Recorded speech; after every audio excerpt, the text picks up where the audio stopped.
हाँ जी, देखिए अब तक के हमने लेक्चर में क्या करा था, अपनी ओवरहेड का पूरा बेस तैयार कर लिया था। हमने बात कर ली थी कि भाई ओवरहेड के अंदर हम करते क्या है कि प्रोडक्शन डिपार्टमेंट की और सर्विस डिपार्टमेंट की इनडायरेक्ट कॉस्ट को एलोकेट करते हैं, अपोर्चमेंट करते हैं और फिर सेकेंडरी अपोर्चमेंट करते हैं, सेकेंडरी डिस्ट्रीब्यूशन करते हैं कि सर्विस डिपार्टमेंट की कॉस्ट प्रोडक्शन डिपार्टमेंट में एलोकेट करते हैं। उसके कई सारे मेथड होते थे हमारे, direct distribution method, step ladder method या नॉन रेसिप्रोकल मेथड, ये रेसिप्रोकल मेथड। रेसिप्रोकल मेथड के अंदर दो मेथड होते थे, रिपीटेड डिस्ट्रीब्यूशन मेथड और साइमल्टेनियस इक्वेशन मेथड। आपको पता है कि इंपॉर्टेंट कौन सी है, साइमल्टेनियस इक्वेशन मेथड है। आपको पता है direct distribution, non reciprocal method दोनों इजी हैं।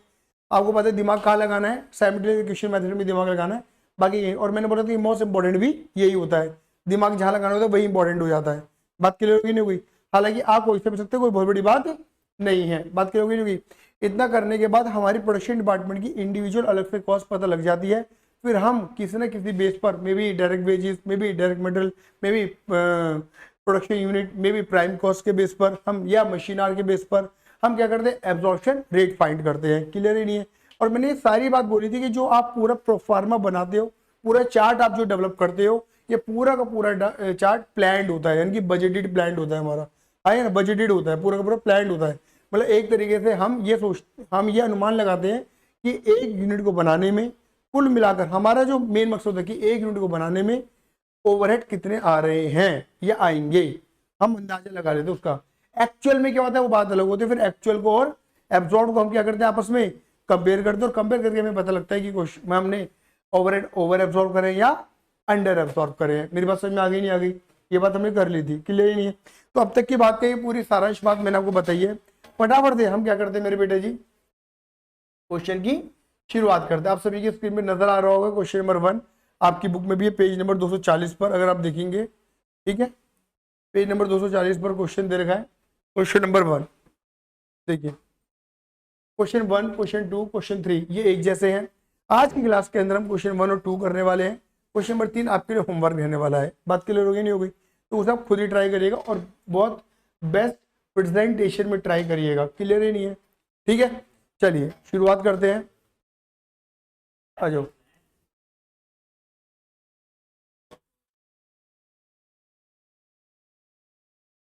क्या लिखा है? यहाँ लिखा है एबीसी लिमिटेड। भाई तू मुझे दे दे वो बुक, ठीक है। ABC limited has 3 production department. देखो एक कंपनी है एबीसी लिमिटेड, उसके 3 प्रोडक्शन डिपार्टमेंट है, P1, P2 और P3। और बेटा कितने सर्विस डिपार्टमेंट है? 2 सर्विस डिपार्टमेंट है, S1 और S2। The following data extract from the record of the company for the month of October 13। आपको अक्टूबर 13 2013 का आपको क्या दे रखा है मेरे बेटे जी, आपको एक तरीके से कुछ रिकॉर्ड मेंटेन कर रखा है। मतलब एक तरीके से आप ये मान के चलिए, आपको ना एक खर्चे दे रखे, रेंट, ड्रेस, जनरल लाइटिंग, है ना, indirect wages, power, depreciation on machinery, insurance of machinery. अगर आप देखोगे तो ये आपको क्या दे रखी है मेरे बेटे जी, ये आपको कॉस्ट गिवन है। क्लियर ही नहीं है? अब ये जो कॉस्ट है तुम खुद, ये तो मतलब इसमें तो आप खुद भी कॉमन सेंस लगा सकते हो कि हमें ये जो कॉस्ट है ये नहीं बता रहा कि P1 की है, P2 की, P3 की, S1 की, S2 की है। That is a common cost. और मुझे कॉमन कॉस्ट क्या करनी पड़ेगी, एलोकेट या अपोर्चमेंट, अपोर्चमेंट करना पड़ेगा, मतलब प्राइमरी डिस्ट्रीब्यूशन के अंदर।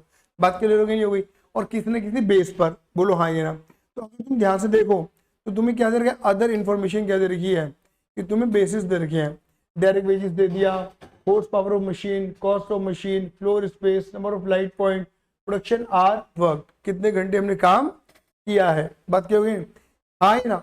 देखो एक काम करते, अब पता क्या है, जब भी तुम इस तरीके से कर रहे हो ना, जब भी क्वेश्चन को पढ़ रहे हो, रीड कर रहे हो, ठीक है, तो आप क्या कर सकते हो, पेंसिल का यूज करके यहाँ पे इनके बेसिस लिख लो, जिससे जब तुम टेबल बनाओ, अपनी स्टेटमेंट बनाओ, तो बहुत स्पीड से अपनी टेबल को मेंटेन कर सको। बात क्लियर होगी नहीं हो गई? तो आपने देखा यहाँ पे क्या दे रखा है, स्पेस। तो rent and rates, rent and rates किस पे आएगा, फ्लोर स्पेस के अकॉर्डिंग। हाँ ये ना, फ्लोर स्पेस, सही बात है नहीं है? कितने स्पेस हमने ऑक्यूपाइड करके स्क्वायर फीट के अकॉर्डिंग। जनरल लाइटिंग, लाइटिंग किस पे आएगा, नंबर ऑफ लाइट पॉइंट पे। बोलो हाँ ये ना। यहाँ पे मैंने क्या लिख दिया, light point. Indirect wages, indirect wages बेटा जाता है हमेशा किसके बेस पे, डायरेक्ट वेजेस के बेस पे। किसके बेस पे, डायरेक्ट वेजेस के बेस पे। पावर, बताओ पावर, तुम्हें पता लग जाएगा, हॉर्स पावर के बेस पे। किसके बेस पे, हॉर्स पावर के बेस पे। बात क्या होगी, डेप्रिसिएशन ऑफ मशीन और इंश्योरेंस ऑफ मशीन, नालायक, कॉस्ट ऑफ मशीन। इसे आप वैल्यू ऑफ मशीन भी कह सकते हो, दोनों ही उस पर जाएंगे, कॉस्ट ऑफ मशीन पे। आगे समझ में नहीं आ गया? मतलब ये अपॉर्चमेंट का हमारा बेस पता लग जाएगा हमें, क्लियर ही नहीं है। चलो फिर नीचे बेटा क्या दे रखा है, आ जाओ नीचे क्या दे रखा है, expense for the service department S1 S2। ये इंफॉर्मेशन दे रखी है हमें सेकेंडरी डिपार्टमेंट के लिए, सॉरी सेकेंडरी डिस्ट्रीब्यूशन के लिए। हाँ ये ना कि भाई जो S1 है वो अपनी सर्विस P1 P2 P3 को और S2 को देता है, और S2 जो है वो अपनी सर्विस P1 P2 P3 और S1 को देता है। तो देखो यानी अगर देखा जाए S1 की सर्विस S2 को भी जा रही है और S2 की सर्विस S1 को भी जा रही है, मतलब ये दोनों एक दूसरे को सर्विस दे रहे हैं। तो बता कौन सा मेथड यूज होगा, रेसिप्रोकल मेथड। अब रेसिप्रोकल में हमारे पास दो मेथड है, ये तो रिपीटेड डिस्ट्रीब्यूशन, ये साइमल्टेनियस इक्वेशन मेथड। क्वेश्चन जो मेथड बोले वो मेथड लगाना, और क्वेश्चन ना बोले तो तुम्हारी मर्जी अपनी चलेगी। और मैंने आपको बोला था कि मर्जी चलाओगे तो कहाँ चलाओगे, साइमल्टेनियस इक्वेशन मेथड पे चलाना। बात क्लियर होगी नहीं होगी? हाँ ये ना। चलिए अब क्या लिखा है, compute the overhead absorption rate. क्या लिखा है देखो ध्यान दो, compute the overhead absorption rate निकालना। जो मैंने बोला था कि उस स्टेटमेंट का अल्टीमेट मकसद है एब्जॉर्प्शन रेट निकालना। एब्जॉर्प्शन रेट किस बेस पे निकालना है, पर प्रोडक्शन आवर, है ना, पर प्रोडक्शन आवर मतलब हर घंटे का रेट निकालना है ऑफ ईच प्रोडक्शन डिपार्टमेंट, हर एक प्रोडक्शन डिपार्टमेंट का। तो प्रोडक्शन आवर तुम्हें दे रखे हैं, ये रहे, बोल।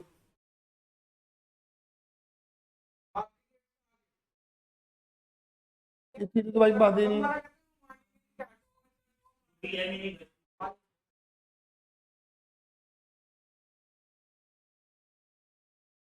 ठीक है, बात क्लियर हो गई, आ गया? ठीक है, अब आगे चलो। ठीक है, अब determine the total cost of, अब यहाँ पे क्या लिखा है, ये अलग क्वेश्चन बना दिया। अब ये जो सॉल्यूशन है, ये जो क्वेश्चन है, ये डिपेंड करता है आपका स्टेटमेंट के बेस पर, इसका जो आंसर है। यहाँ पे determine the total cost of product x. Product x की क्या मांग रहा है, वो टोटल कॉस्ट। बेटा टोटल कॉस्ट का मतलब तो वही होता है डायरेक्ट कॉस्ट और इनडायरेक्ट कॉस्ट। इनडायरेक्ट कॉस्ट को तुम क्या कहते हो, ओवरहेड। तो अगर मैं डायरेक्ट कॉस्ट और ओवरहेड को मिला दूं तो टोटल कॉस्ट पता लग जाएगी। तो प्रोडक्ट एक्स का मुझे टोटल कॉस्ट बताना है, which is process for manufacture in department. कह रहे हैं कि ये जो प्रोडक्ट एक्स है ये P1 और P2 और P3 तीनों प्रोसेस, तीनों प्रोडक्शन डिपार्टमेंट से निकल गुजरता है, जिसमें 5 घंटे P1 के, 3 घंटे P2 के, 4 घंटे P3 के वो यूज करता है। Given that direct material, direct material कौन सा होता है, डायरेक्ट कॉस्ट कितना है 625, तुम्हें डायरेक्ट कॉस्ट ऑलरेडी दे दी है। डायरेक्ट लेबर कितने 375, मतलब डायरेक्ट कॉस्ट ऑलरेडी गिवन है। इनडायरेक्ट कॉस्ट के बारे में तुम चर्चा कर ही रहे हो, आया सही में नहीं आया? लेकिन ये ध्यान रखना सेकंड का आंसर तभी आएगा जब पहले फर्स्ट का आंसर आ जाएगा। बात क्लियर हो गई नहीं हो गई? शुरू करें, शुरू करें, चलो बढ़ते आगे की तरफ। हेलो, हाँ जी, सारे सेम के आए हुए हैं,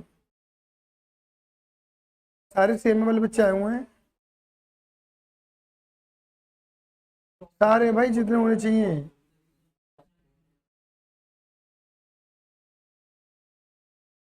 वो है पीसी वाला लड़का, बाकी सबके, बाकी सबके एग्जाम है, है, है।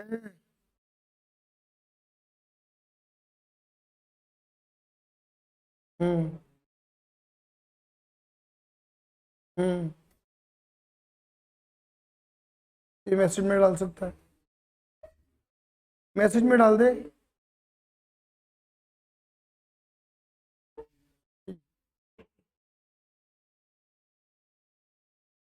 ठीक है, चलिए,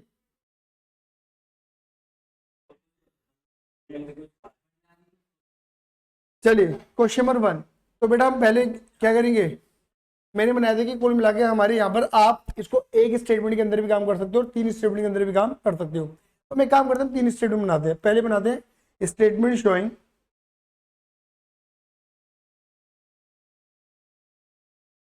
मैं सुनूंगा पहले, रिकॉर्डिंग पे हो ना। Statement showing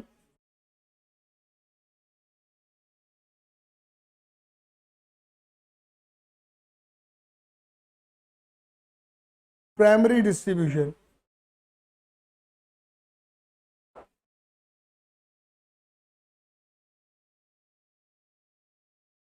statement showing primary distribution. बात क्लियर होगी नहीं होगी? ठीक है, देखिए मैंने क्या बोला था, इधर की तरफ क्या लिख देना, फटाफट दे, पर्टिकुलर।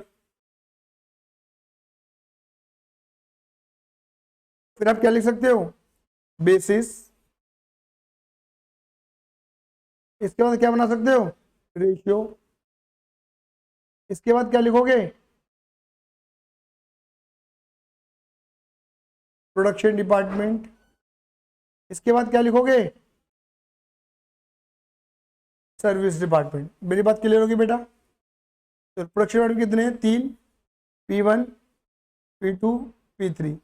लाइनें वाइनें तुम खुद खींच लेना, ठीक है। इसमें हम टाइम वेस्ट अपना नहीं करने वाले, है ना। ऐसे वर्टिकल लाइंस आप खींच लेना, क्लियर है नहीं है, फॉर्मेट बना लेना। क्लियर है मेरी बात, आया। चलो देखो, अगर तुम देखोगे सबसे पहले तुम्हें कौन सी कॉस्ट दे रखी है, रेंट रेट्स में देखना। सबसे पहले तुम्हें कॉस्ट दे रखी which is called direct wages, दे रखी है। और मैंने एक बात बोली थी कि यहाँ पे तुम्हें हो सकता है कि डायरेक्ट वेजेस, डायरेक्ट मटेरियल, मतलब डायरेक्ट कॉस्ट दी जाए। तो मैंने क्या बोला, डायरेक्ट कॉस्ट प्रोडक्शन की नहीं लेनी, सर्विस की लेनी है। क्योंकि ये जो सर्विस की कॉस्ट है ये प्रोडक्शन के लिए इनडायरेक्ट होती है, समझ गए। तो सबसे पहले हम क्या लेंगे, डायरेक्ट कॉस्ट जो हमें दे रखी है, इसे एलोकेटेड, देखो ये ऑलरेडी बता रखी है ना, इसे बांटना तो है ही नहीं, तो this is called allocated cost. तो यहां पर आप लिखना डायरेक्ट वेजेस,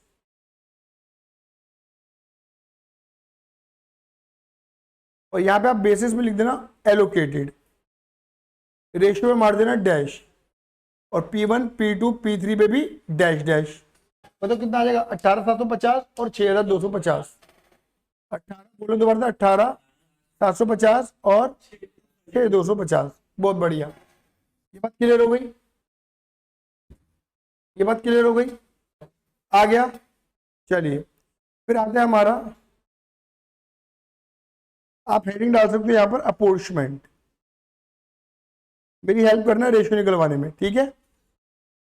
अपोर्चमेंट पहले एक काम करते हैं, आराम से, हमें क्योंकि स्पीड से क्वेश्चन को खत्म करना है, तो लाइन से पहले खर्चों के नाम लिख देते हैं, ठीक है। मुझे अपनी बुक से बोलना, ठीक है। रेंट, रेस, जनरल लाइटिंग, ये लिख रहा हूं मैं। हाँ बेटा, हेल्प करो आराम से। रेंट एंड रेट्स और जर्नल लाइटिंग और डायरेक्ट वेजेस, इनडायरेक्ट वेजेस और पावर और डेप्रिसिएशन ऑन मशीनरी और इंश्योरेंस ऑफ मशीनरी, समझ गए। चलो अब इनके बेस फटाफट से लिखते हैं, बेस बताओ, ठीक है ना। फ्लोर स्पेस, ये है ना, जो आपने लिखा भी हुआ, floor space, light point, direct wages, light point, direct wages, horse power, cost of machine,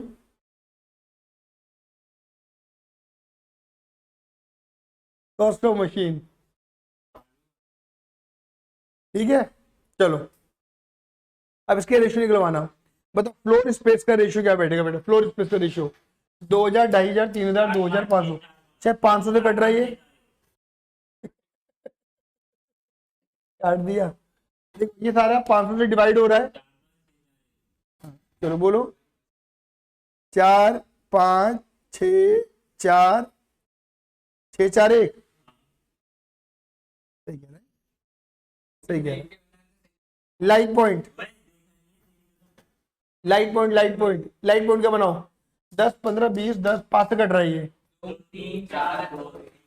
3, 4, 2, 1,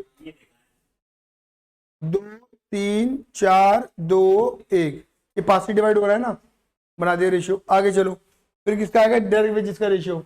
oh my God, ये तो 50 से काटो, कट जाएगा यहाँ तक,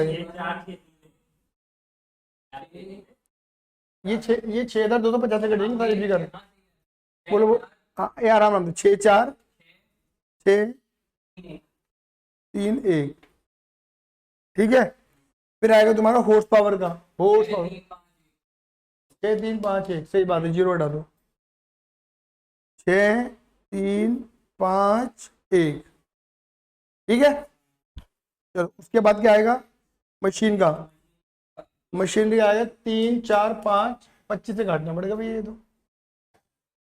हाँ 4 0 कॉमन निकल जाएंगी ना, 25 से भी ना कटा है। 25 से कैसे कट जाएगा भाई? हाँ कट जाएंगे, सॉरी कट जाएंगे। 12 12 16 20 1 1 ऐसे नीचे, 12 16 20 1 1। ये क्लियर है? इतना तो कर लिया था हमने पहली क्लास में। बस अब तो कुछ कर रहे हैं। ओ माय गॉड, एक कॉलम और बना सकते थे अमाउंट का। अब हमें अमाउंट के लिए मेहनत करनी पड़ेगी, ठीक है ना?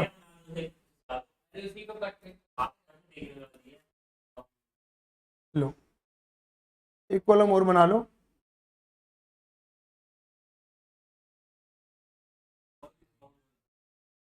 हो जाएगा।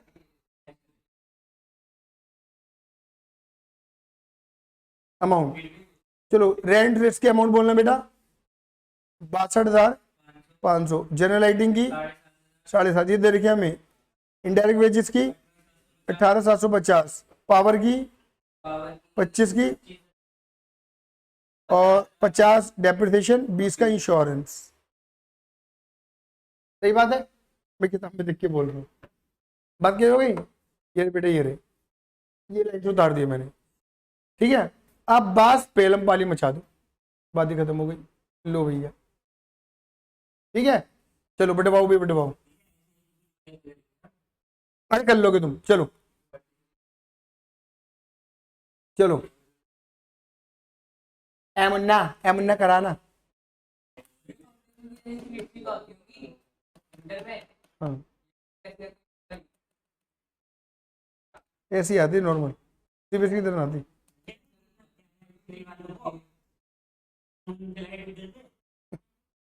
12,500। तुम मेरी हेल्प करो, तुम मेरी हेल्प यार, बड़े बकवास। हाँ भाई, और क्या करोगे, बांटो रेशियो में।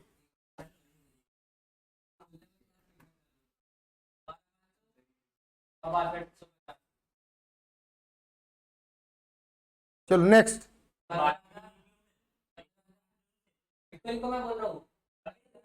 गलत बोल रहा है तू यार। भाई वो 75 तो है। 1500 और 2250, 3000, 1250 है। भाई मुझे अपने पे विश्वास करना चाहिए। 2 3 4 3 12। 10500 को रेट में काट रहे हो। हाँ भाई सही कह रहा है, 1250 आएगा। कौन से वाला? ये 75 तो वाला। हाँ अबे 2 3 5 9 10 11 12। मैं यही कह रहा हूँ, कैलकुलेटर का यूज कर लो नालायक।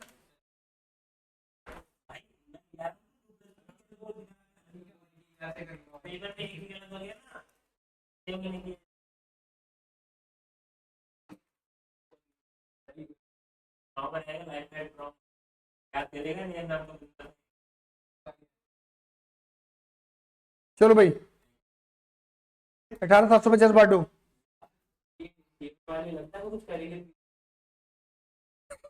यार ये पहले पहले हम पढ़ेंगे, पहले तू कुछ कर ले, ठीक है?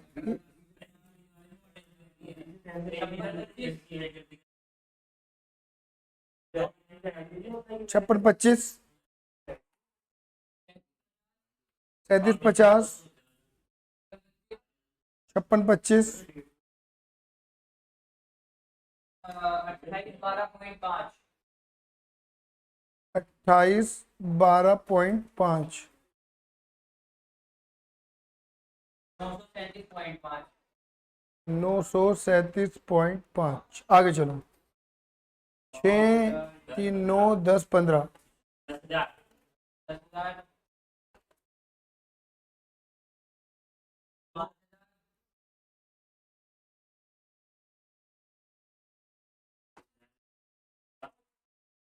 833.33 और 166। चलो 12 16 20 1 1 50 हो गया। ये तो सीधा सीधा बढ़ रहा है। ये तो 12,000 16,000 20,000 5 5। ये तो बढ़ गया डायरेक्ट। क्लियर ही नहीं है, फिर बांटो। एक सेकंड, 1,000 1,000 नहीं है। अरे नलायक, सॉरी, देखा कर दिया ना, हरित गलती करवा रहा है ना। मैंने नहीं बोला था भैया, मैं तो आपके ऊपर चल रहा था। नलायक। 12 चौक 4800 6400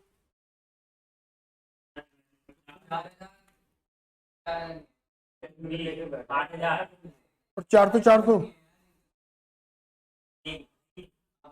ठीक है, अब इनका टोटल कर दो। ये हमारा प्राइमरी डिस्ट्रीब्यूशन खत्म। तेरा कैलकुलेटर कहाँ है भाई भंडारी?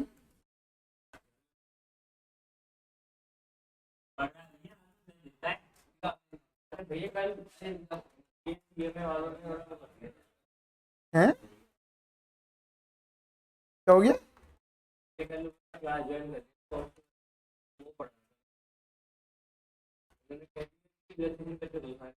कहाँ पर? कौन सी क्लास? अरे सीएमए वाले भी कर रहा दे रहे हैं वो नहीं, उन्होंने कह दिया वो करेक्टर देखा पहले वो ठीक है तो नहीं आऊँ भाई मेरी वीडियो शेयर कर दे। फिर मेरी साइड 208 12:30 तक मैं 12 बहुत खत्म कर दी। भाई ग्रुप में वीडियो डाल दे मेरी। डाल दे। गालियाँ सीएमए वाले भी और कौन से ग्रुप में कह रहा हूँ मैं? बोल रहा है तो 15 आ रहा है इसका अगले दिन का मैंने वो देखा कैप्टन गाजियाबाद का क्या बोल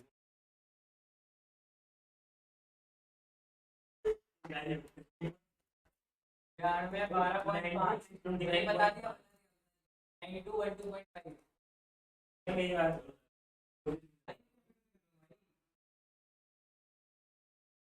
लो जी, प्राइमरी डिस्ट्रीब्यूशन खत्म। आया समझ में?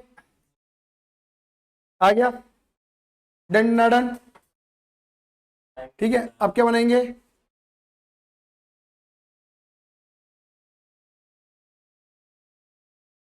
अब बनाएंगे स्टेटमेंट शोइंग सेकेंडरी डिस्ट्रीब्यूशन।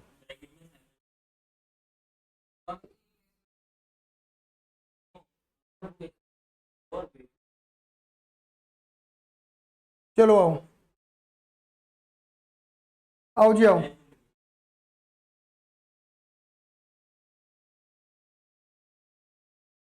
क्या लिखेंगे?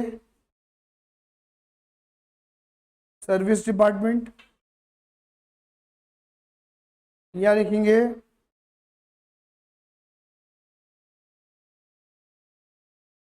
रेशियो।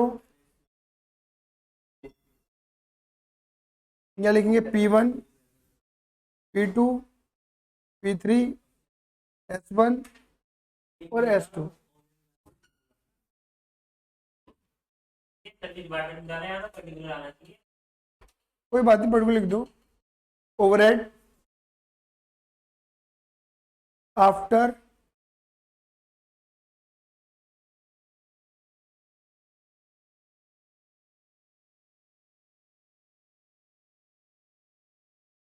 लिखो भाई, लिखो जो तुमने निकाला ऊपर टोटल।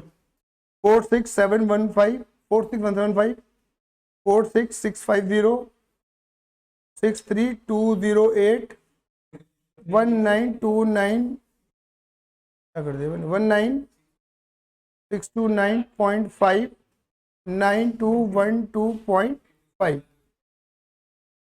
क्लियर है? ठीक है, अब देखो यहाँ पर ना डायरेक्ट डिस्ट्रीब्यूशन मेथड नहीं लग सकता, नॉन रेसिप्रोकल मेथड नहीं लग सकता। डायरेक्ट डिस्ट्रीब्यूशन मेथड तब लगता है जब ये एक दूसरे को सर्विस ना दे रहे हो, खाली सर्विस किसको सर्विस दे रहा हो? प्रोडक्शन को। ऑन नॉन रेसिप्रोकल तब लगता है जब एक सर्विस और दूसरे को दे रहा हूँ, लेकिन दूसरा पहले को ना दे रहा हूँ, तो यहाँ तो दोनों एक दूसरे में घुसे पड़े हैं। बोलो आइए ना, तो क्या होगा भाई, हमें बनानी पड़ेगी इक्वेशन। क्वेश्चन ने बोला तो है नहीं, तो जो मन में है वो बनाएंगे रेसिप्रोकल मेथड में। तो साइमल्टेनियसली इक्वेशन मेथड लगाते हैं। यहाँ पे लिखेंगे हम वर्किंग्स,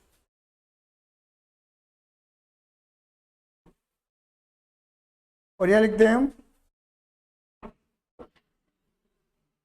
साइमल्टेनियसली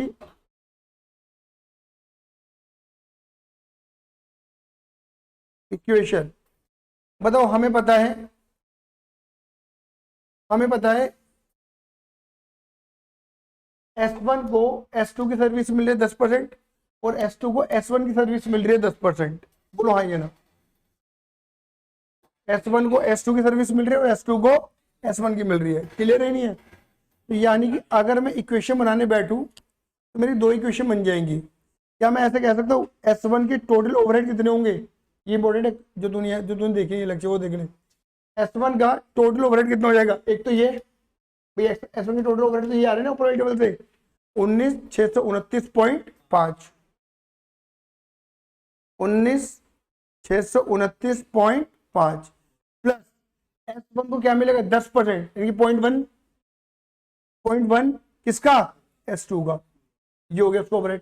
और अगर मैं S2 के इक्वेशन की बात करूं तो S2 की इक्वेशन क्या बनेगी भाई? S2 की इक्वेशन है 9212.5, 9212.5 प्लस 10% किसका? S1 का। ये इक्वेशन 1 है मेरी, ये इक्वेशन 2 है मेरी। सॉल्व कर लो, क्या लिखेंगे जो ने बोला था, पुट इक्वेशन 1 नहीं, पुट इक्वेशन 2 इन इक्वेशन 1, दो को 1 में पुट कर दूं। समझ गए? तो मैं ऐसा कह सकता हूं S1 is equal to 19,629.5 plus 0.10, और S2 की जगह मैं ये लिख सकता हूं। सही बात नहीं है? तो मैंने पुट कर देना है 9212.5 प्लस 0.10 S1, यानी कि S1 is equal to 19,629.5 plus ये कितना आ जाएगा 62, ये आ जाएगा 91.25 प्लस 0.01 S1, ये आ जाएगा। S1 को एक तरफा कर दोगे तो कितना हो जाएगा? ये उधर नेगेटिव में चला जाएगा तो शायद 0.99 आ जाएगा, है बेटा? ये 0.99 S1 आ जाएगा। सही है? और इसको जोड़ दो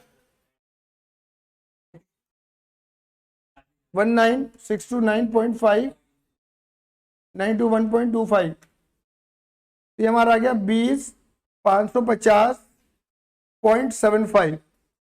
S1 20,550.75 डिवाइडेड बाय 0.99, S1 हो गया मेरा 20,758। बहुत है, पॉइंट छोड़ो बाहर में। ले ये वाली ऊपर वाला बात साइड किया था, डायरेक्ट। अब यार मुझे कंफ्यूजन है, और मुझे लग नहीं रहा ये नहीं हुआ। ओ यार ये क्यों नहीं ऐड करा हमने? लो जी, सॉरी यूट्यूब वाले बच्चों, गलती हो गई बेटा, माफी। मेरे मुंह से निकल गई, मेरा मुंह खुल गया। 0.5 प्लस नलायक। 50 भैया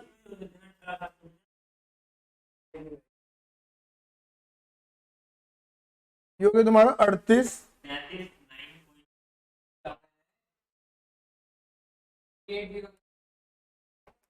1.5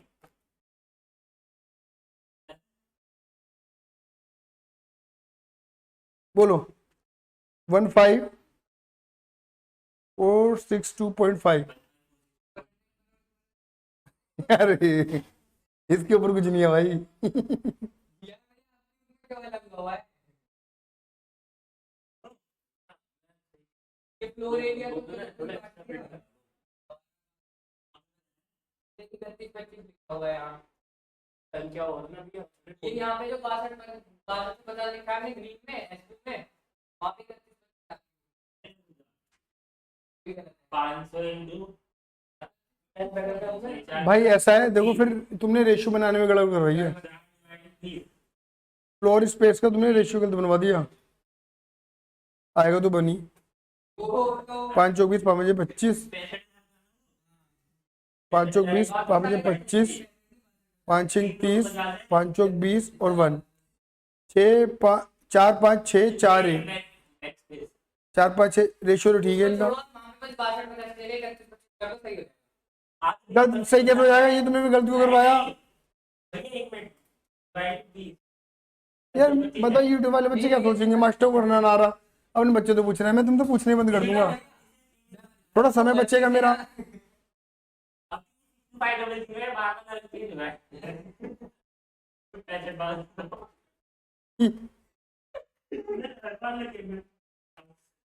चार पाँच करना होगा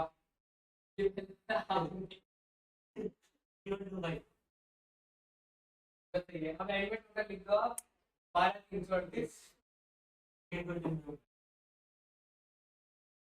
12 338.5 वो तो 5 मैंने राउंड ऑफ नहीं करा था ना,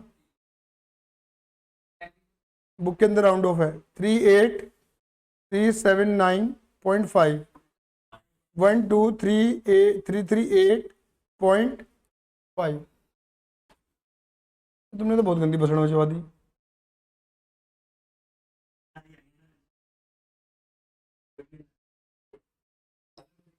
three eight three seven nine point five ये है 38379.5 12338.5 12338.5। यार बहुत गंदी बसड़ मचवाई है तुमने।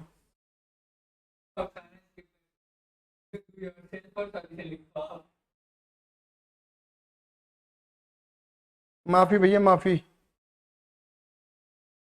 तुम पे डिपेंड होकर गलती कर दी मैंने। 38379.5 और भंडारी सही बताते थे बढ़िया। 12338.10 क्लियर है?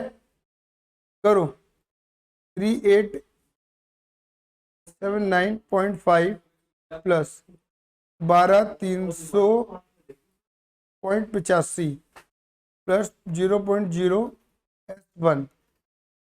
S1 को उधर ले जाएंगे तो आ जाएगा तुम्हारा 0.99 S1। इसे जोड़ दो 38379.5 1233.85 ये आगे मेरा 39613.35 S1 39 भाड़ में आंदे अब 0.99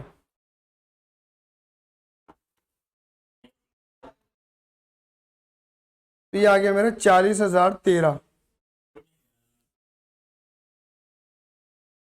क्लियर है? नहीं ना ठीक है। अब तुम क्या करो, अब इधर देखो, तुमने 40,013 निकाला है तो तुम क्या करो, जो S1 है ना, S1 दे रखा है, जो तुमने निकाला S1 की अमाउंट कितनी निकाली है 40,013, तो उसे बांट दो किस रेशियो में?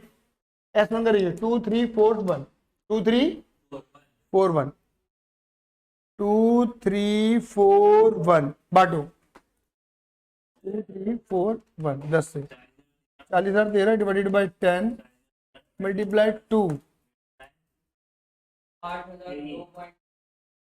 8,002.6 डिवाइडेड बाई 2, 12,000 4 कर सकते हैं वैसे तो, कर दो। ये कितना हो गया? 16,005.2। और देखो S1 बांट रहे हो ना, तो यहाँ पे 40,013 क्या कर देना नेगेटिव, समझ गए? और ये कितना आएगा? 4,001.3। सही है, क्लियर है? अब देखो यहाँ पे क्या करो, अब करो यहाँ टोटल खाली इनका 4,001.3, 12,338। S2 को कर रहा हूँ मैं टोटल, ये आ गया मेरा 16,339.8।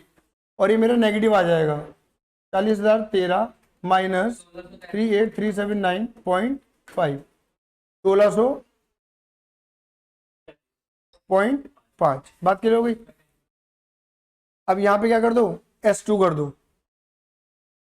S2 कितना निकाला? देखो S2 तुमने निकाला इधर, ये बांटना अब कितना?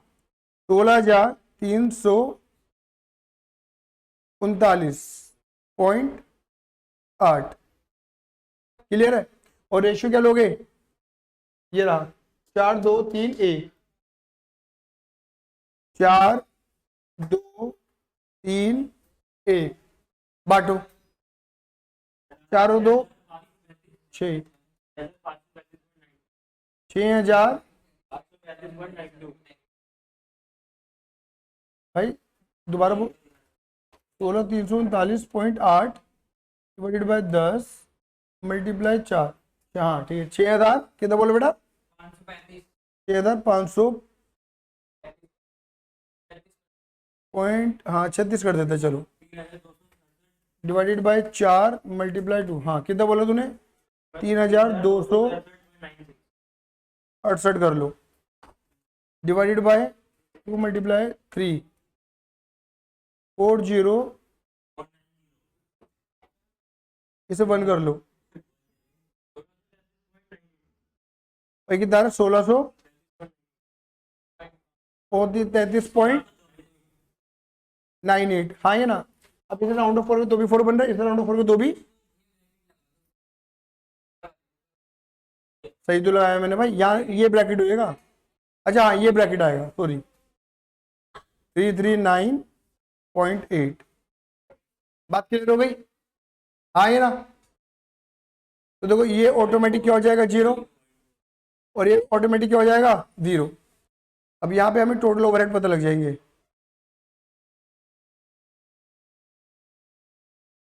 Total overhead of production department, ये दो तीनों जोड़ने बेटा, राउंड ऑफ भी करवा लेना, इस राउंड ऑफ कर देना यहाँ पर।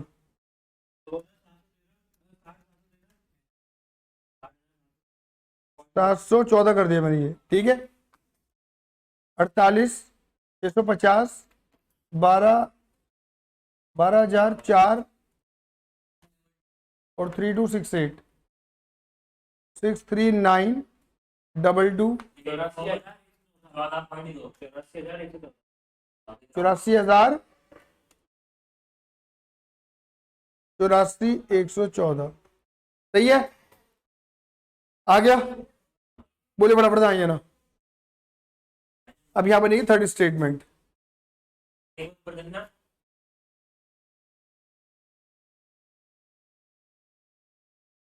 ठीक है।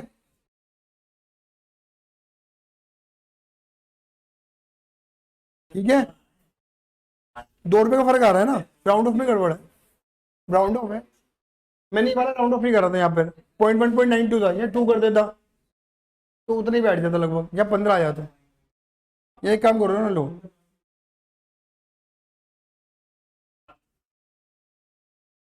या 15 आ जाएगा, खैर इससे कोई फर्क नहीं पड़ता। आ जाओ, अब यहाँ पे लिखेंगे स्टेटमेंट शांत, statement showing what? Absorption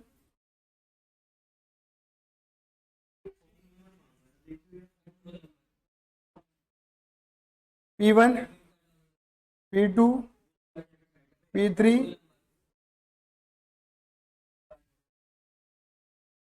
particular, यहां लिखो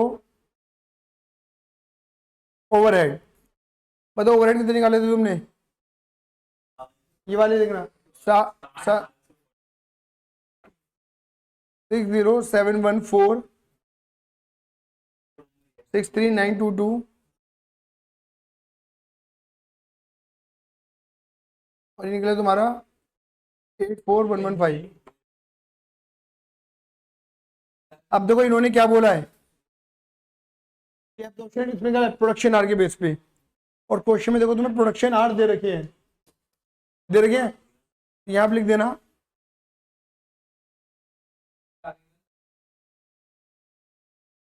प्रोडक्शन आर्स, इसे बोल देना ए, इसे बोल देना बी, और यहां लिख देना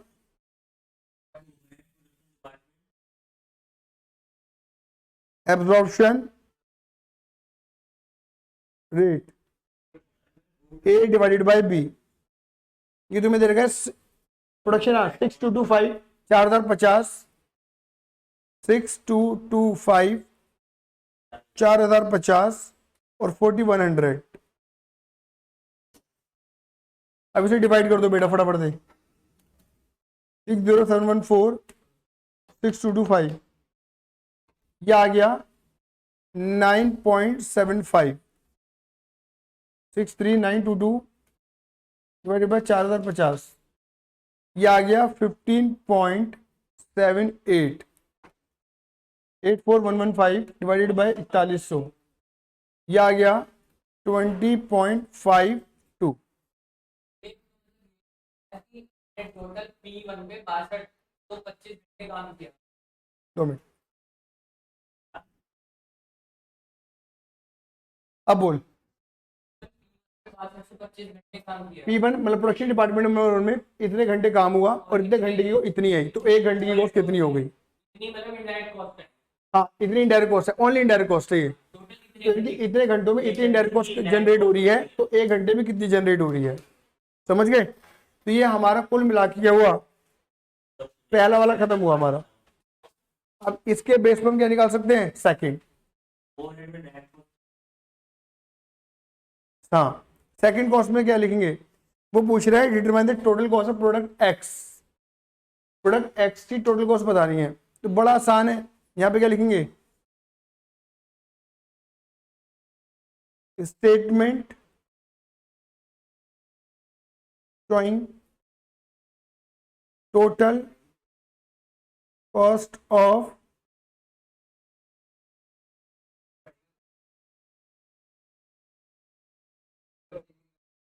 ठीक है, product cost.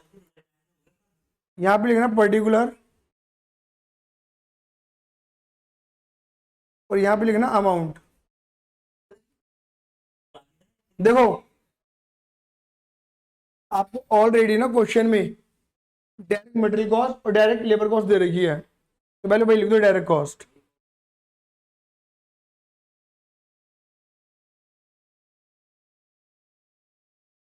Direct material cost,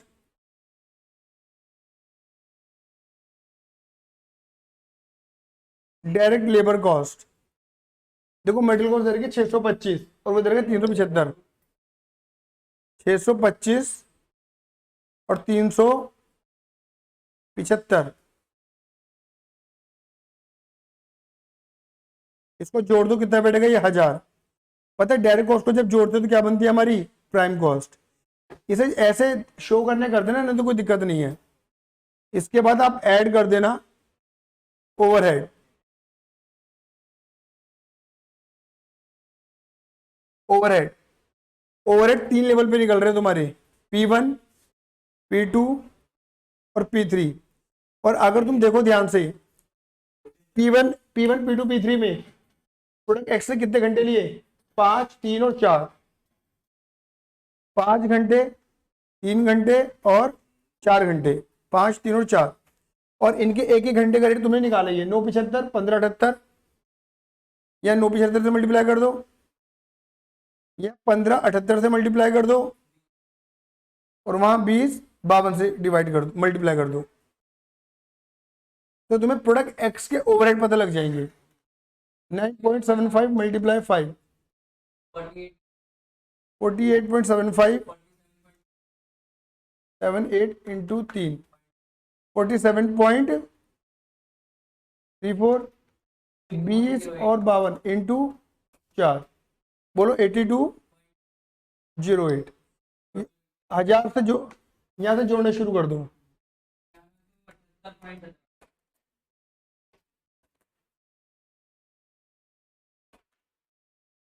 क्या बोल रहा है ये?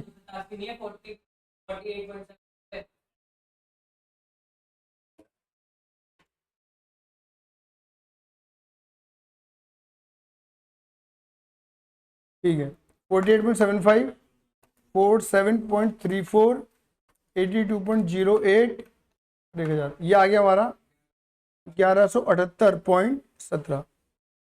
ये प्रोडक्ट एक्सट्री टोटल कॉस्ट निकल गई, समझ गए? मतलब डायरेक्ट कॉस्ट तो दे ही रखी है ऑटोमेटिक, और P1 P2 P3 में कितने कितने घंटे वो यूज हुई है, एक ही घंटे का रेट आपने ऊपर निकाला ही है, बस घंटों के रेट से मल्टीप्लाई करके प्रोडक्ट एक्सट्री टोटल कॉस्ट पता लगा लिया हमने। आ गया? क्लियर है? क्लियर है? दे रखा क्वेश्चन बेटा, देख जो प्रोडक्ट एक्स है 5 3 4 घंटे, इधर रखा क्वेश्चन में। क्लियर है? बोलो हाँ ये ना, ठीक है।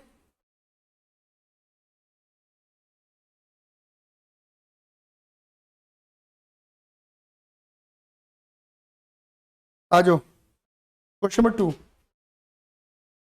ठीक है, जुड़ा तो ना।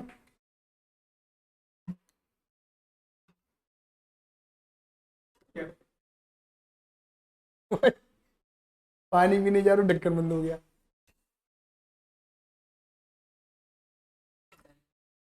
हम्म हम्म हम्म, हम्म। चलो आ जाओ आ जाओ आ जाओ शांत, क्वेश्चन नंबर 2 पे आ जाओ, क्वेश्चन नंबर 2 पे आ जाओ फटाफट से। क्वेश्चन 2 में क्या लिखा है? द फॉलोइंग अकाउंट बैलेंसेज, शांत हो जाओ प्लीज, शांत, देख लो। The following account balances and distribution of the following account balances and distribution of indirect charges are taken from the account of manufacturing concern for the year ending 31st March 14। आपको data दे रखा है 31st March 14 का। अगर तुम ध्यान से देखो तो तुम्हें जो डेटा बना के दे रखा है ऑलरेडी प्रोडक्शन डिपार्टमेंट XYZ 3 बता रखे हैं और सर्विस डिपार्टमेंट A और B बता रखे हैं। इनडायरेक्ट मटेरियल मुझे बताओ, इनडायरेक्ट मटेरियल शांत, इनडायरेक्ट मटेरियल सबके लोगे या खाली इन दोनों के लोगे? खाली इन दोनों के लेंगे। क्या कह रहा है? यही तो मुंह पे रैपट मार इन दोनों के। क्या लिख रहा है ये? इनडायरेक्ट। कह रहे इनके लेंगे खाली, भैया मुर्गे फंस रहे हैं। इनडायरेक्ट, ये इनडायरेक्ट है भाई, डायरेक्ट नहीं है, ठीक है। ऐसे इनडायरेक्ट लेबर सबके ले लेना, ठीक है ना। अब तुम्हें देखो मतलब ये दोनों कॉस्ट कौन सी हैं? क्या ये दोनों कॉस्ट कौन से? एलोकेटेड, इनका मैं अपॉर्चमेंट नहीं करना। लेकिन अगर तुम ध्यान से देखो, अच्छा सुप्रीडेंट सैलरी भी ऑलरेडी एलोकेटेड है, मतलब बकायदा बता रखा है कि भाई 96,000 की है और ये पूरी जेड को देनी है, मतलब इसका भी कोई मतलब बंटवारा नहीं होगा। बाकी कॉस्ट क्या है? जैसे कि fuel and heat, power, rent, rates, insurance, meal charges, depreciation, वो तुम्हें पता लग रहा है कि ये कॉमन कॉस्ट है जो कि मुझे सर्विस डिपार्टमेंट में, प्रोडक्शन डिपार्टमेंट में बांटना है। रोज गिरता है भाई, रोज मेरी क्लास में रोज गिरता है इसका मोबाइल, ठीक है। ये नहीं है। The following data are available, बताइए ये एरिया स्क्वायर फीट एक बेस हो गया, capital value of the asset ये डेप्रिसिएशन के लिए हो जाएगा, kilowatt hour, radiator section, number of employees. बात क्लियर होगी नहीं हो गई? तो अगर हम बात करें ना, देखो मैं तुम्हें बता देता हूँ। देखो जैसे डेप्रिसिएशन के लिए तो क्या हो जाएगा मेरे बेटा जी? Capital value of the asset. Meal charges, meal खाने किसको दोगे? एम्प्लॉइज को, तो नंबर ऑफ एम्प्लॉइज पे चला जाएगा। फिर क्या बचा तुम्हारा? इंश्योरेंस, वही capital value of the asset, insurance का भी वही मामला जाएगा। Rent and rates area square feet पे चला जाएगा। पावर किलोवाट आवर्स पे चला जाएगा। फ्यूल एंड हीट सेक्शन पे चला जाएगा। बात क्लियर होगी ना? हाँ है ना? कई बार ऐसे भी निकालते जैसे तूने बोला है, ठीक है ना, कुछ ना बचे तो जो बचा उस पर डाल दो, ठीक है, लेकिन फिर भी प्रैक्टिस हमें अच्छी होनी चाहिए। आगे देखो, expense charge to that service department are to be distributed to other department. कह रहे हैं सर्विस डिपार्टमेंट के जो चार्जेस हैं, ये ओवरहेड है, तुम अदर डिपार्टमेंट कैसे एलोकेट करोगे। तो ए जो है वो किसको दे रहा है, एक्स वाई जेड को, ओ माई गॉड बी को भी दे रहा है, और बी जो है वो एक्स वाई जेड ओ माई गॉड ये ए को दे रहा है। बात ये हो गई, ठीक है ना। तो ये क्या लगेगा यहाँ पर भी, अगेन साइमल्टेनियसली इक्वेशन मेथड। ओ माई गॉड लिखा भी है, ओ माई गॉड लिखता है, ठीक है। Prepare an overhead distribution statement to show the total overhead of production department after reapportionment service department overhead by using simultaneous equation method. बकायदे इन्होंने मेथड बता दिया। अगर ये मेथड बता रहा है तो भैया वही लगाना पड़ेगा, रिपीटेड तो repeated, simultaneous equation simultaneous equation, बिल्कुल भाई बिल्कुल चलता रहेगा, खचाखच खचाखच जिगजैग चलता रहेगा तुम्हारा बार बार। मुश्किल है, मुश्किल है, मतलब रिपीटेड डिस्ट्रीब्यूशन। अगर ऐसे को लग रहा होगा ना कि भाई अब इनकी टाइम खोटी करवानी है तो डाल देगा, ठीक है ना। वैसे जब मैंने बोला ना फंसते यहाँ पर है बच्चे, जिन्होंने इसकी प्रैक्टिस नहीं करी होती ना वो फंस जाते हैं यहाँ पर, बेसिकली वो फंसते हैं यहाँ पर। मतलब इसमें ना हमें पता होना चाहिए कि हमने जैसे S1 की अमाउंट फाइंड करी थी, जैसे यहाँ पे तुम ए की अमाउंट फाइंड कर लोगे पहले, तो ए की अमाउंट जो फाइंड करी वो बांटेंगे, बच्चा वहीं पे लूप पे फंस जाता है। बांटनी कौन सी अमाउंट है, एक वो अमाउंट जो टोटल करके आ रही है और एक वो अमाउंट जो क्वेश्चन से निकाली है। कई बार बच्चा भूल जाता है ये अमाउंट जल्दबाजी में, ठीक है ना। और फिर इसकी अमाउंट जब नेगेटिव होते हैं तो और घबराहट पैदा होती है, हाय राम ये नेगेटिव हो गई। उसे ये नहीं पता कि जब वो बी की अमाउंट बांटेगा तो ऑटोमेटिक हो जाएगी, जीरो हो जाएगी, समझिए ना। पता नहीं, चलो show all the calculation to the nearest rupee, मतलब राउंड ऑफ करने के बारे में इन्होंने बोला कि भैया राउंड ऑफ करने हैं तुम्हें, नियरेस्ट रुपी में राउंड ऑफ कर देना, क्लियर है ही नहीं। हाँ तो मतलब यहाँ पर जो लिखा है ना, अगर ये लैंग्वेज ये बात बोली गई है ना तो याद रखना राउंड ऑफ करना है, कर दे नियरेस्ट रुपी में कर देना, राउंड ऑफ कर दो, पूरा एक ही तो बनाते हैं, एक ही तो बनाते हैं। अच्छा 9.5 को 10 लेंगे ना, तो 9.5 कह रहा है ना, 10 ले लेंगे। हाँ नियरेस्ट रुपी भाई, राउंड ऑफ में क्या करता है, पॉइंट के बाद 5 आता है या उसके ऊपर आता है तो वन नहीं करते, तो उसे टोटल वही करना तुम्हें यहाँ पर। बस ये ध्यान रखना कि जब तुम ओवरऑल टोटल करो तो अमाउंट वो सेम बैठनी चाहिए, समझ मारे मेरी बात, नहीं समझ मारे हो।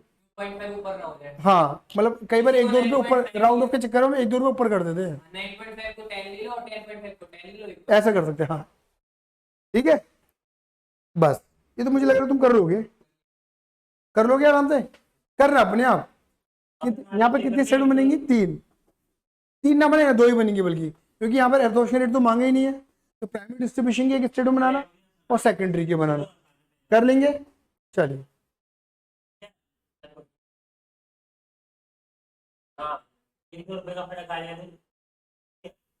नहीं मतलब क्या टोटलिंग में या राउंड ऑफ करने में,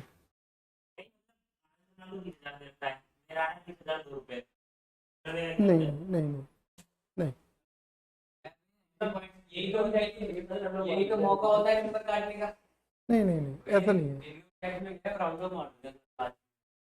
ठीक है। आ जाओ क्वेश्चन 3 अर्नब, आ जाओ, अरे यार आ जाओ। Arnab limited has 3 production department MNO। Arnab limited 3 production department है MNO, उसके 2 सर्विस डिपार्टमेंट है P&Q। The following particular available for the month of September 13। आपको अगर दिख रहा हो ना, आपको एक महीने का डेटा दे रखा है, क्लियर ही नहीं है, आपको 1 महीने का डेटा दे रखा है, ठीक है ठीक है। अब देखो आपको दे रखा है lease rent, power fuel, wages of factory, electricity, depreciation of machinery, depreciation of building, payroll expense, canteen expense, ESI and provident fund contribution. ये आपको कॉमन कॉस्ट दे रखी है जो कि आपको तीनों में बांट,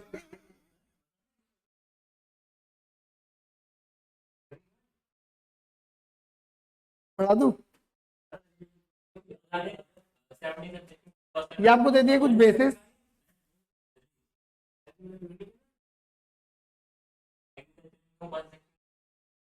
बेटा मैं टैक्स थोड़ा चल रहा था, बेटा ये बाद में कर लेना, पहले पढ़ा देता हूँ रिकॉर्डिंग में।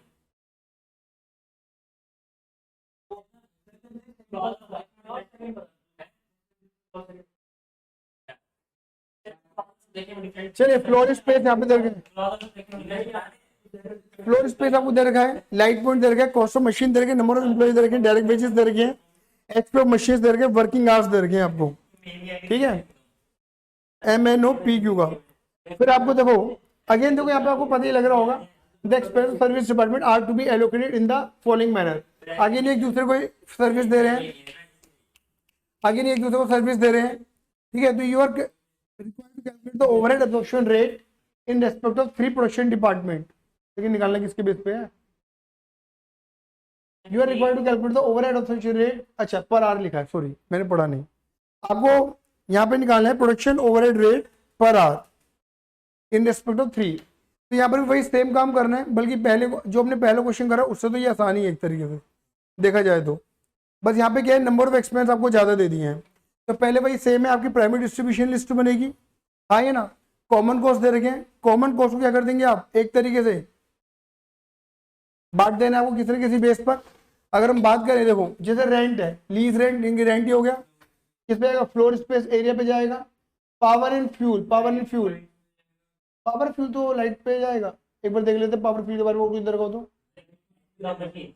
एचपी ऑफ मशीन्स हो सकता है क्या, हाँ यही है, यही है, यही है, एचपी ऑफ मशीन्स ही है, ठीक है ना। हाउस पावर ऑफ मशीन हो गया ना, पावर एंड फ्यूल। तो ये एक्चुअली आगे चलो, वेजेस टू फैक्ट्री सुपरवाइजर, आपको वेजेस देनी है फैक्ट्री सुपरवाइजर को, तो ये डायरेक्ट वेजेस के बेस पे डाल देंगे, नहीं बेटा डायरेक्ट वेजेस के रेशियो में बेसिकली, ठीक है। और भी उधर का क्या, नहीं नहीं नहीं नहीं नहीं नहीं नहीं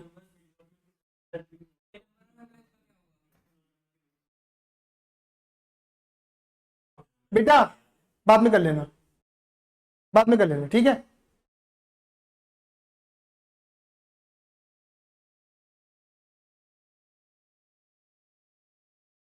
हाँ जी, लीज रेंट आपको दे रखा है, किसके बेस पे जाएगा lease rent, floor space, power fuel जाएगा आपका एचपी ऑफ मशीन पे, basic to the factory supervisor. देखो यहाँ पे दो बातें आ रही हैं, यहाँ पे इन्होंने ना वर्किंग आवर्स दे रखे हैं, बेसिकली क्या दे रखे आपको, वर्किंग आवर्स। इन्होंने सुपरवाइजर की वेजेस को आप ना डायरेक्ट वेजेस के रेशियो में लग रहा था मुझे, बट इन्होंने ना इसके उस पर बांटा हुआ है वर्किंग आवर्स में, यानी कि इन्होंने ना सुपरवाइजर के वर्किंग आवर माने इसे बेसिकली। अभी देखते चलो, इसे भी इसे स्किप करते। इलेक्ट्रिसिटी को देखो, इलेक्ट्रिसिटी तुम्हारे किस पे आएगा, ये तो लाइट पॉइंट पे चला आएगा। Depreciation of machine, cost of machine आए ना, डेप्रिसिएशन ऑन बिल्डिंग, ये depreciation on building, floor space, हाँ ये ना, पेरोल एक्सपेंस, बिल्डिंग है ना तो बिल्डिंग की स्पेस ही हो गया तुम्हारा, और पेरोल एक्सपेंस तुम्हारा किस पे आएगा, नंबर ऑफ एम्प्लॉइज पे, canteen expense number of employees पे, और ईएसआई और provident fund number of employees पे। बात क्लियर हो गई, नहीं ईएसआई और प्रोविडेंट फंड जाएगा तुम्हारा वेजेस के बेस पर, वेजेस के बेस पर। एम्प्लॉय स्टेट इंश्योरेंस हमने क्वेश्चन करा था, जिसके अंदर हमने बेसिक वेजेस और नेट वेजेस पेबल के बारे में बात करी थी लेबर कॉस्ट के अंदर, हाँ ये ना। और ईएसआई और जो तुम्हारा प्रोविडेंट फंड होता है वो बेसिक वेजेस के बाद ऐड होता है, और बेसिक वेजेस हमारी क्या होती है, टेक्निकली डायरेक्ट वेजेस होती हैं, बोलो हाँ ये ना। तो हम इसके बेस पर ही क्या करेंगे, ईएसआई को और प्रोविडेंट फंड को बांट देंगे। पावर फ्यूल को लाइट पॉइंट पे ले एचपी ऑफ मशीन, कंफ्यूजन नहीं हुआ जब वेजेस टू फैक्ट्री सुपरवाइजर को किस पे ले, तो पेपर में ऐसे कैसे डिसाइड करेंगे, हमने गलत ले लिया। नहीं देखो आपके ने यहाँ पे दे रखा है पावर एंड फ्यूल, तो पहले क्या दे रखा है आपको, पावर पावर तो समझ आ गया, उसका समझ आया। ठीक है। हाँ फैक्ट्री वेजेस भाई मेरे अकॉर्डिंग फैक्ट्री और वेजेस ऑफ फैक्ट्री सुपरवाइजर को ना डायरेक्ट वेजेस के रेशियो में बांटना चाहिए। खुद ही डायरेक्ट नहीं नहीं तो या तो अगर इनडायरेक्ट मानेंगे,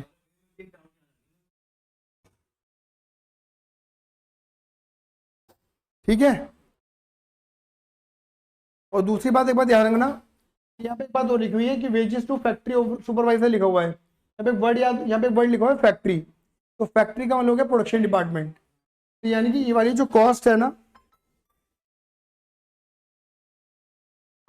ये वाली जो कॉस्ट है ना, ये टोटली तुम्हारे प्रोडक्शन डिपार्टमेंट में एलोकेटेड होगी, सर्विस डिपार्टमेंट के अंदर ये एलोकेटेड नहीं होगी, ये ध्यान रखना।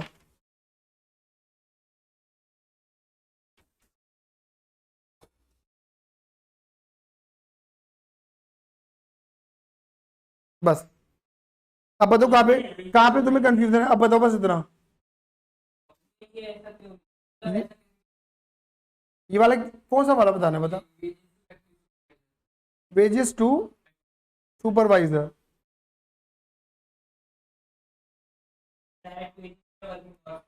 देखो मैं बताऊं, इसमें दोनों बातें ठीक है। सुपरवाइजर से प्रोडक्शन डिपार्टमेंट में बांटेंगे, हाँ किस रेशियो में बांटेंगे, इन तीनों का 11 होगा।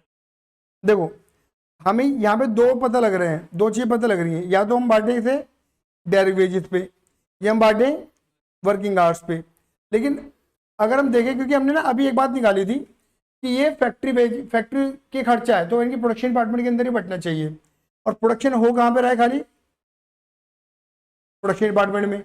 बोलो हाँ या ना। तो यानी कि अगर हम एक पॉइंट लगाएं कि सुपरवाइजर जो है वो प्रोडक्शन डिपार्टमेंट को अपना टाइम दे रहा है, बोलो हाँ या ना, तो कुल मिला के हमने वहां पे जितने समय तक काम किया, कहाँ पर, P1 में, P2 में और P3 में, बोलो हाँ या ना, हमें वर्किंग आवर, इसी वर्किंग आवर में बांटना चाहिए बेसिकली, प्रोडक्शन वर्किंग आवर में जितने टाइम तक करा काम, अगर बेस्ट असम्पशन लेना चाहते हैं। हाँ बेस्ट लें, हालांकि डायरेक्ट वेजेस भी हो सकता है, बट मुझे जो बेस्ट लग रहा है, अब पढ़ के जो लग रहा है मुझे, वो फैक्ट्री ओवरहेड ही लग रहा है। क्लियर है, ठीक है, बाकी कहीं और कंफ्यूजन तो नहीं होगी, है ना। हाँ एक्चुअली क्या है, डायरेक्ट वेजेस के बेस पर ना गलत इसमें हो जाएगा, क्योंकि वेजेस मिलती है एक तरीके से वहाँ के जो लेबर है, लेबर सेक्शन को मिलती है, हाँ है ना, और सुपरवाइजर अपनी सर्विस देता है फैक्ट्री लेवल पर, बेसिकली मतलब प्रोडक्शन लेवल पे देता है एक तरीके से। तो अगर देखा जाए ना, तो प्रोडक्शन लेवल पे जब अपनी सर्विस दे रहा है, तो प्रोडक्शन आवर्स में ही इसे बांटा जाना चाहिए टेक्निकली, हाँ है ना, वो वेजेस लेवल पे नहीं बांटा जाना चाहिए।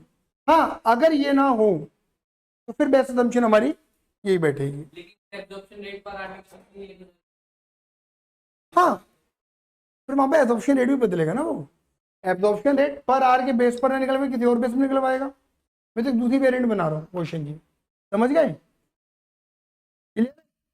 बाकी तुम इसी के बेस पर निकालना है। यहाँ पे सबसे बड़ा जो खेल है, अगर मैं पूरे अब तक के सिनेरियो बताऊं, सबसे बड़ा खेल यही है, मतलब एक देखिए स्टेटमेंट बनाना कोई दिक्कत नहीं है, primary distribution, secondary distribution, absorption rate निकालने में कोई परेशानी नहीं आती। सबसे बड़ी परेशानी यहाँ पर अगर आती है तो वो आता है कि जो कॉमन एक्सपेंस है उन्हें एक सीटेबल बेस पर बांटना। बात क्लियर होगी नहीं हुई। तो समटाइम हमें लगता है कि यार ये भी ठीक है, ये भी ठीक है, बट मैं आपको एक बात बता देता हूँ कि आपको जितने भी आप क्वेश्चन करोगे अपने मॉड्यूल से या मेरे मॉड्यूल से, जितने भी क्वेश्चन करोगे, ठीक है, उसमें ऑलमोस्ट सारे पॉइंट्स कवर अप हो जाते हैं, हाँ ना, इससे बाहर नॉर्मली आपको मिलते नहीं है, हाँ ना, जैसे आपको पता रहता है कि अच्छा ये इस पे जाए, मतलब जब एग्जाम में आते हो तो तुम्हें पता रहता है कौन सी चीज मुझे किस बेस पे बांटनी है, तो कंफ्यूजन होने वाली बात यहाँ खत्म हो जाती है। क्लियर है। तो लॉजिकल अगर मैं बात करके चलूँ, तो लॉजिकली अगर आप सुपरवाइजर की सैलरी को बांट रहे हैं, तो सुपरवाइजर की वेजेस को बांट रहे हैं, और वो भी जो है फैक्ट्री के, तो प्रोडक्शन डिपार्टमेंट में ही बांटना। बात क्लियर हो गई, बस और कोई पॉइंट यहाँ पर नहीं है, बाकी सारा पॉइंट हमारा आसान है। क्लियर है, तीसरा हमारा हो गया, चलिए क्लियर है यहाँ तक, क्लियर है। चलिए ये दो क्वेश्चन आपके होमवर्क हुए, क्वेश्चन नंबर 2 और 3। तो क्वेश्चन नंबर 2, एक मिनट अभी सुनूंगा तेरी बात भी। इस क्वेश्चन की आप फोटो खींच लीजिए,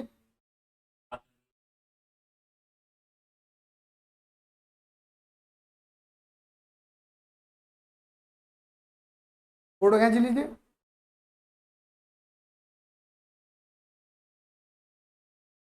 एक बार चलिए धन्यवाद डेटा, bye, see you, love you, जय हिंद, जय भारत।